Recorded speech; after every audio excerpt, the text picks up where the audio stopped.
Hello.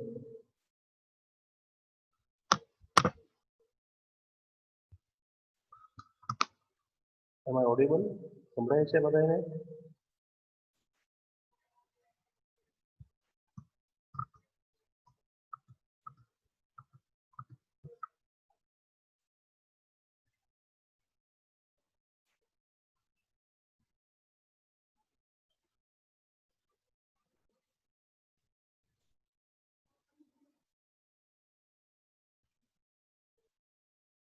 Hello. હા, સંભળાતું હોય તો યસ કરજો.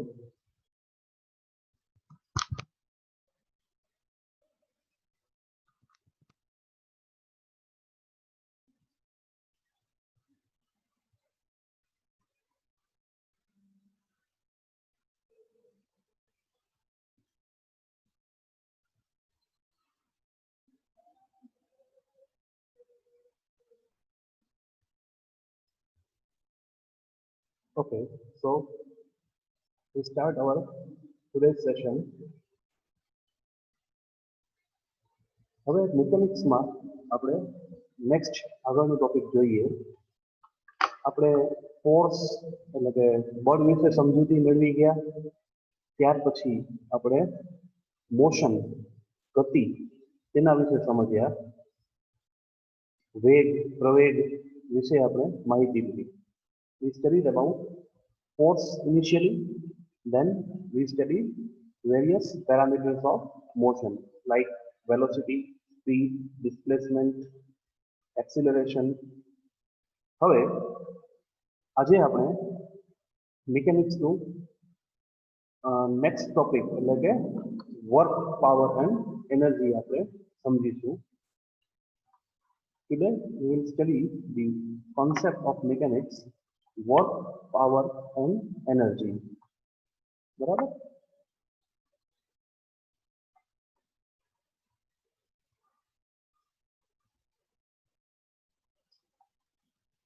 વર્ક આ ટર્મથી આપણે પરિચિત જ છીએ કે આપણે કહેતા હોય મને બહુ કામ છે અથવા હું કામ કરું છું. આપણે કોઈ પણ મેન્ટલ કે ફિઝિકલ વર્ક કરતા હોઈએ એને આપણે કાર્ય એટલે કે વર્ક કરતા હોઈએ છીએ. હવે ફિઝિક્સમાં અથવા સાયન્સમાં વર્ક માટે એક જુદી જ વ્યાખ્યા આપેલી છે અને વર્ક ખાલી મિકેનિકલ જ વર્ક નથી હોતું, ઇલેક્ટ્રિકલ વર્ક પણ હોઈ શકે. ઇલેક્ટ્રિકલ સર્કિટ છે તે પણ કોઈ જાતનું વર્ક કરી શકે. બરાબર? તો આપણે વર્કના કન્સેપ્ટ છે એ ખાલી મિકેનિક્સ કે મિકેનિકલ એન્જિનિયરિંગ કે એમાં પણ નહીં, પણ ઇલેક્ટ્રિકલ એન્જિનિયરિંગ, ઇલેક્ટ્રોનિક્સ એન્જિનિયરિંગમાં પણ વર્કના કન્સેપ્ટ મહત્વના થઈ રહે છે. તો વર્ક એટલે કાર્યની આપણે ડેફિનેશન આપીએ તો આ પ્રમાણે છે કે work is defined as the product or multiplication of force and displacement in the direction of force. કાર્યની વ્યાખ્યા આ મુજબ આવશે કે કાર્ય એટલે બળ અને બળની દિશામાં થતા સ્થાનાંતરનું ગુણાકાર. આ એક બહુ બેઝિક વ્યાખ્યા આપવામાં આવી છે વર્કની. હવે અહીં બળ લાગવું જરૂરી છે, પરંતુ મહત્વની બાબત છે કે work force displacement in the direction of force એટલે કે બળની દિશામાં થતું સ્થાનાંતર. અહીં આપણે જોઈએ તો આ સ્થાનાંતર છે એ સ્થાનાંતર અને બળ બંને એક દિશામાં નથી. આપણે શરૂઆતમાં એવું સમજીએ કે જે દિશામાં બળ લાગે છે તે જ દિશામાં સ્થાનાંતર પણ થાય છે. Okay, the displacement and the force are in same direction.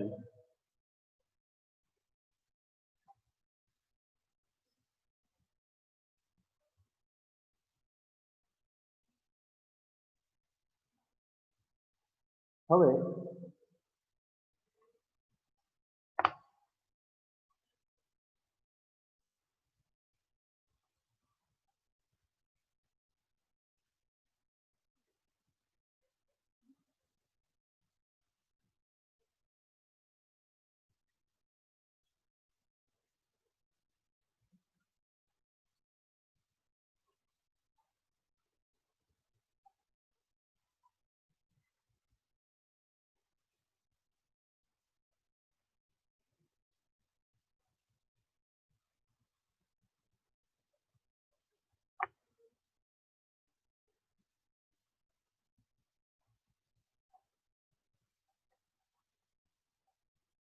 ધારો કે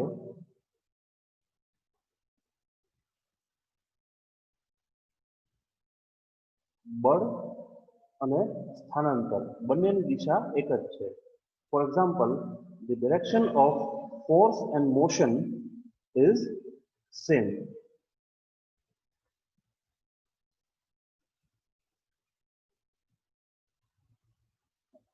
ઓકે, ફોર્સ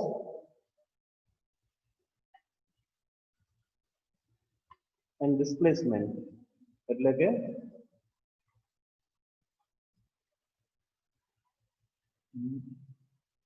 સ્થાનાંતર અને બળ બંને એક જ દિશામાં છે. Both are in the same direction.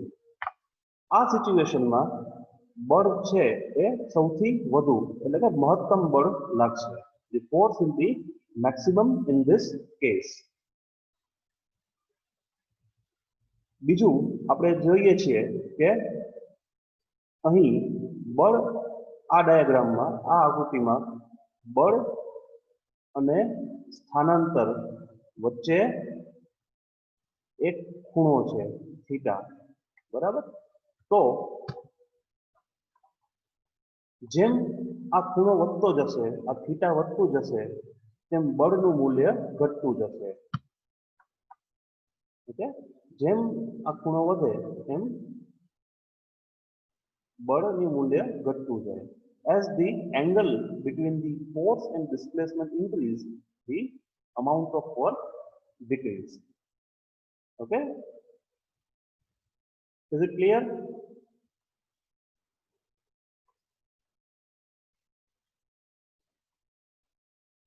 તો ક્લિયર હોય તો ચેટમાં યસ મૂકજો.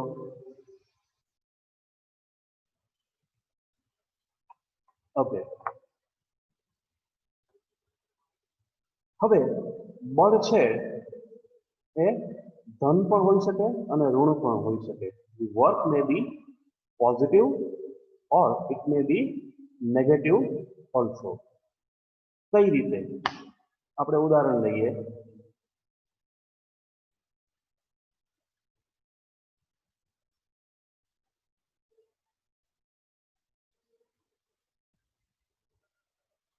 સપોઝ જ્યારે કોઈ પદાર્થ ઉપર કાર્ય થાય છે તો તે કાર્ય ધન કહેવાય. If the force is acting on any object or the work is being done on any object, the work is positive. And if the object itself is doing work, then the work is negative. એટલે કે જો પદાર્થ પોતે કાર્ય કરે તો તે કાર્ય ઋણ આવે. અને બીજું પણ એક પેરામીટર છે કે જો બળ અને સ્થાનાંતર એક જ દિશામાં હોય, બરાબર, એટલે કે જો બળ અને સ્થાનાંતર વચ્ચેનો ખૂણો 0 થી 90 ડિગ્રી હોય તો કાર્ય ધન હોય છે. If the angle between force and displacement is between 0 to 90 degrees, the work is positive. હવે જો આ બંને વચ્ચેનો ખૂણો 90 અને 180 ડિગ્રી વચ્ચે હોય, એટલે કે બળ એક દિશામાં લાગે અને સ્થાનાંતર વિરુદ્ધ દિશામાં થાય તો તે વર્ક છે એ નેગેટિવ આવશે. Okay, if the work and the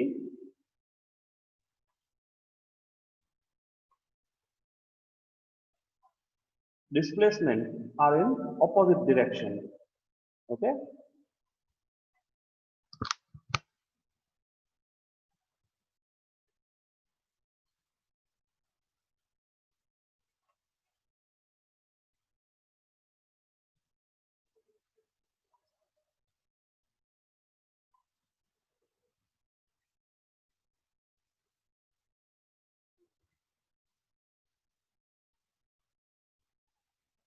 Okay, if the force acts in opposite direction, જો બળ વિરુદ્ધ દિશામાં લાગે તો તે કાર્ય છે એ ઋણ હશે. That work will be negative.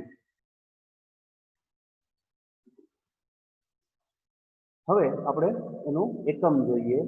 The unit of work is force એટલે કે ન્યૂટન, displacement એટલે કે સ્થાનાંતર એનું હશે unit metre. Okay, the unit of force is Newton and unit of displacement is meter. So it will be Newton into meter. બરાબર. બળનું એકમ ન્યૂટન અને સ્થાનાંતરનું એકમ મીટર. તો બળનું એકમ આવશે ન્યૂટન ઇન્ટુ મીટર અને તેને જૂલ તરીકે પણ આપણે ઓળખીએ છીએ. બરાબર. The unit of work is popularly known as joule. 1 joule is equal to 1 newton into 1 meter. એટલે કે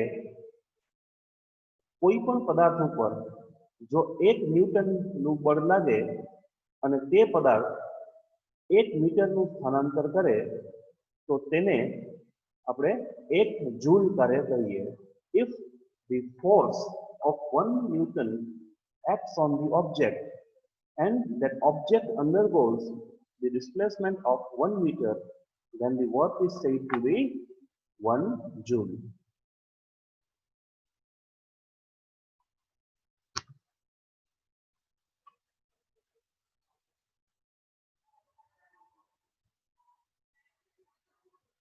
Okay. હવે next આપણે જોઈએ પાવર. પાવર એટલે કાર્ય કરવાનો દર. The power means the rate of doing work. તમે કેટલી ઝડપી કાર્ય કરો છો. How fast you are doing work, that is known as power. તો આપણે પાવર એટલે કે શક્તિની વ્યાખ્યા આપીએ તો it is known as the work done in unit time. એટલે કે એકમ સમયમાં થતું કાર્ય. Okay, is that clear?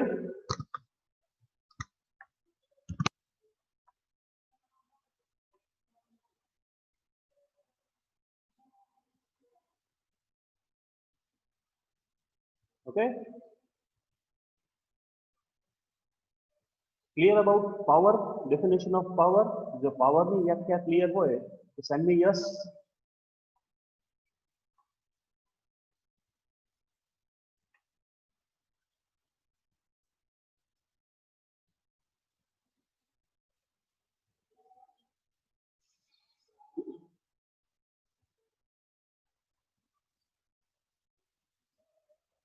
Okay, okay. So હવે આપણે અહીંયા જોઈએ છે આકૃતિમાં in the diagram you can see that there is a runner. હવે એ અમુક ઊંચાઈ સુધી પહોંચવા માંગે છે. He wants to reach till some height. બરાબર. હવે ધારો કે એ ગ્રાઉન્ડ થી અત્યારે તે ગ્રાઉન્ડ એટલે જમીન ઉપર છે ત્યાંથી એક ચોક્કસ હાઈટ ઉપર પહોંચવા માંગે છે. તો તેના દ્વારા થતું કાર્ય હશે mg into h. કારણ કે અહીં આપણે વાત કરીએ તો mg બરાબર. mg એટલે ગ્રેવિટેશનલ ફોર્સ. બરાબર, ગુરુત્વાકર્ષી બળ. h જેટલું સ્થાનાંતર થશે તો displacement will be equal to h. એટલે અહીં આપણે વર્કનું પણ એક કોન્સેપ્ટ જોઈ ગયા.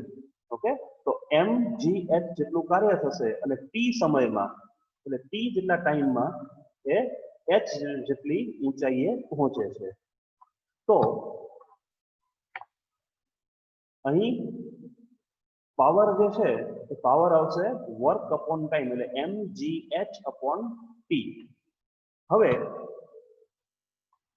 જો આપણે t ની કિંમત ઘટાડીએ, if the value of t decreases then the power increases, કારણ કે ઓછા સમયમાં વધારે કાર્ય થશે, because the more work will be done in less amount of time.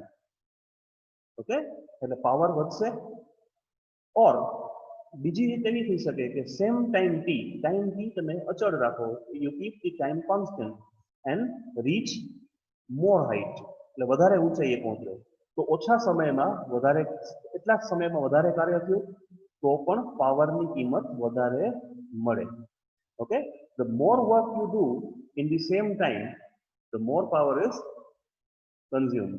બરાબર, કે જેમ તમે વધારે ઓછા સમયમાં વધારે કામ કરો તો વધારે પાવર મળે,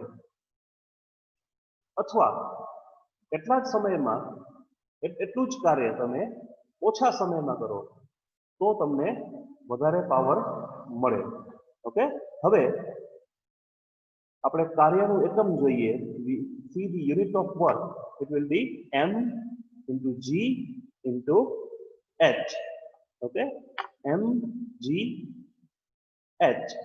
by t એટલે વર્ક અપોન ટાઈમ. વર્કનું યુનિટ છે જૂલ અને પાવરનું યુનિટ છે સેકન્ડ. ઓકે, એટલે જૂલ પ્રતિ સેકન્ડ, એકમ સમયમાં થતું કાર્ય જૂલ પ્રતિ સેકન્ડ, તેને આપણે પોપ્યુલરલી વોટ તરીકે પણ ઓળખીએ છીએ. It is popularly known as watt. Okay, એટલે એક સેકન્ડમાં જો 1 જૂલ જેટલું કાર્ય થતું હોય તો પાવર મળશે 1 watt. Okay, is that clear?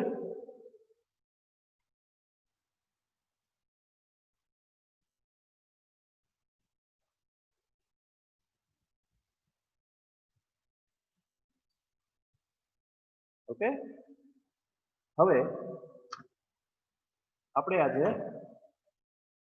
આપણું આજનું લાસ્ટ ટોપિક એનર્જી ઉપર આપણે આવીએ.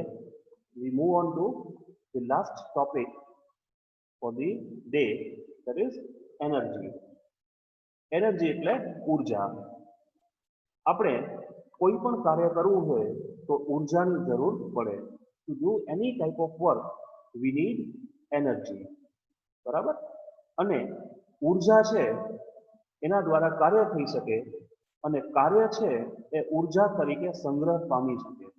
Okay, the energy can be converted into work and the work you do can be stored in the form of energy. તમે કોઈ પદાર્થ ઉપર કાર્ય કરો, you do work on any object, it will be stored in the form of energy. જ્યારે તમે એક પથ્થર છે, બરાબર, પથ્થરને ઊંચકી અને એક હાઈટ સુધી લઈ જાઓ તો તમે એ પથ્થર ઉપર કાર્ય કરો છો. Okay, when you when you raise the stone, okay, from ground to some height, you are doing work on the stone and that work will be stored in the form of energy. એ તમે કાર્ય કર્યું એ ઉર્જા તરીકે તેમાં સંગ્રહ પામશે.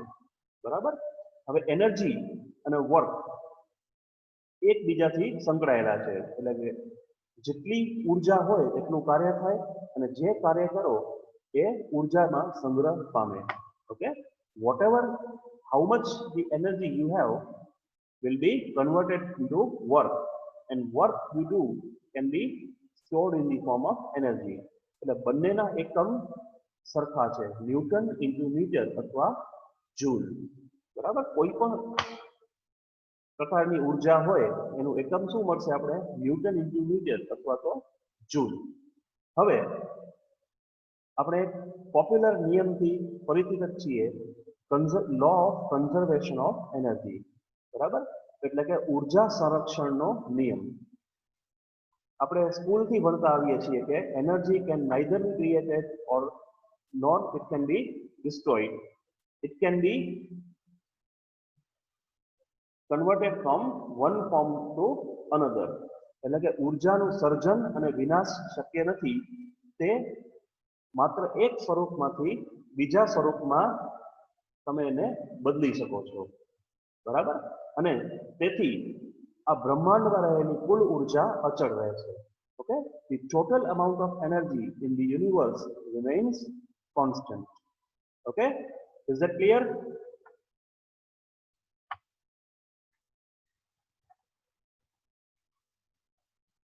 બરાબર, આ ક્લિયર હોય તો યસ કરજો, તો આપણે આગળ જઈએ.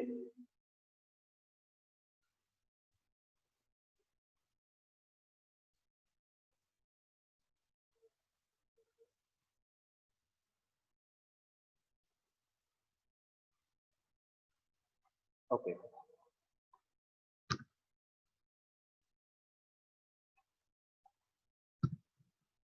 હવે આપણે જોઈએ ઉર્જાના પ્રકાર. ઉર્જાના મુખ્યત્વે બે પ્રકાર છે, kinetic energy and potential energy. Okay, energy has two major forms, kinetic energy and potential energy. એટલે કે ગતિ ઉર્જા અને સ્થિતિ ઉર્જા. ઓકે, હવે kinetic energy, it is related with the motion. જ્યારે કોઈ પદાર્થ ગતિમાન હોય તેના સાથે સંકળાયેલી ઉર્જાને આપણે ગતિ ઉર્જા કહીએ છીએ, બરાબર. The energy associated with the object in motion is known as kinetic energy. હવે અહીંયા આપણે જોઈએ છીએ કે કોઈ પદાર્થ, એટલે એક સાયકલ છે, તો સાયકલ ઉપર આપણે જ્યારે કાર્ય કરીએ તો સાયકલ ગતિમાં આવે. હવે આ ગતિમાન ઉર્જા એને એક હાઈટ ઉપર લઈ જશે. When we perform the work on the cycle, okay, it comes into motion and due to that motion it reaches some height. Okay, હવે અહીં ઊંચાઈ પર આવ્યા બાદ તેમાં જે ઉર્જા રહેલી છે તે કેવી હશે? સ્થિતિ ઉર્જા. થોડી વાર માટે સાયકલ સ્થિર થશે. Okay, the cycle will be stable or stationary for a while. હવે તેની અંદર એક પ્રકારની ઉર્જા સંકળાયેલી હશે, તેમાં ઉર્જા સમાયેલી હશે. Here the energy will be stored in the cycle. Okay, that is known as potential energy. કારણ કે અહીં એની સ્થિતિ, એની પોઝિશનના કારણે એક ઉર્જા રહેલી છે. Here the energy is stored because of its position, so it is known as potential energy. હવે જ્યારે આ સાયકલ નીચે ઉતરે છે તો એમાં સંગ્રહાયેલી સ્થિતિ ઉર્જાનું રૂપાંતર ફરી પાછું ગતિ ઉર્જામાં થાય. Okay, here when the cycle climbs down the hill, the energy, the potential energy is converted in the form of kinetic energy. બરાબર, એટલે અહીં આપણે સાયકલ ઉપર કાર્ય કરીએ છીએ એટલે એની ઉર્જામાં વધારો થયો, બરાબર. અને હવે વગર પેડલ મારે, without pedalling, the cycle rolls down. Cycle ઉપરથી નીચે પેડલ માર્યા વગર આવી શકે, એટલે સાયકલ પોતે કાર્ય કરશે. the cycle itself is doing work, એટલે તેની ઉર્જામાં ઘટાડો થાય. ઓકે,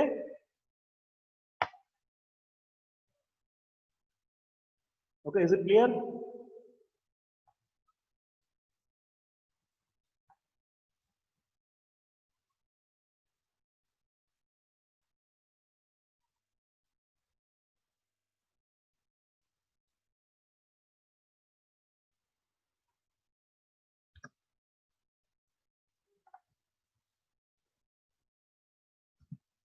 ઓકે, હવે આપણે વિવિધ પ્રકારની ઉર્જાનો રોજબરોજના જીવનમાં ઉપયોગ કરીએ છીએ. We use different kinds of energy in day to day life.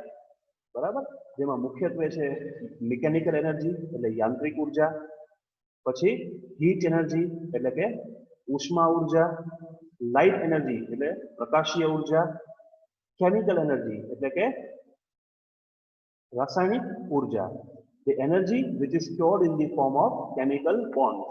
બરાબર, કે કોઈ પણ રાસાયણિક બંધ હોય તેમાં સમાયેલી ઉર્જા, એનો આપણે ઉપયોગ વિવિધ પ્રકારે કરીએ છીએ. જેમ કે આપણે ગેસ બાળીએ તો એમાં આપણે કેમિકલ એનર્જીનું કન્વર્ઝન કરીએ છીએ હીટ એનર્જીમાં. Okay, when we burn the gas, the chemical energy is converted into heat energy. Electrical energy, આપણે મિક્સર કે પંખો યુઝ કરીએ તો ઇલેક્ટ્રિક એનર્જી એટલે વિદ્યુત ઉર્જાનું રૂપાંતર થાય છે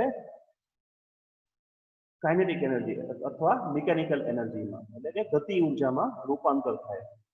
સાઉન્ડ એનર્જી, તમે કોઈ સ્પીકર હોય તો સ્પીકરને આપણે ઇલેક્ટ્રિકલ સિગ્નલ્સ આપીએ, બરાબર, એનું કન્વર્ઝન થાય સાઉન્ડ એનર્જીમાં, બરાબર. Then we have nuclear energy એટલે કે પરમાણુય ઉર્જા.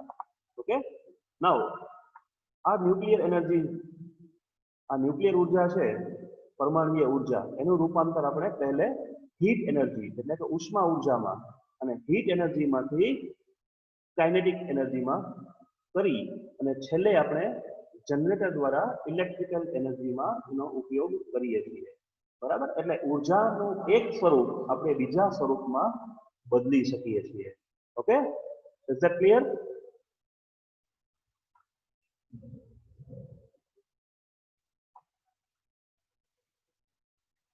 Okay, so this ends our session for the day.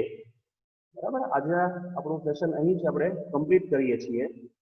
આવતીકાલે આપણે નેક્સ્ટ મેથ્સના ટોપિક સાથે હાજર થશું. Okay, thank you very much for attending the lecture. Have a good day.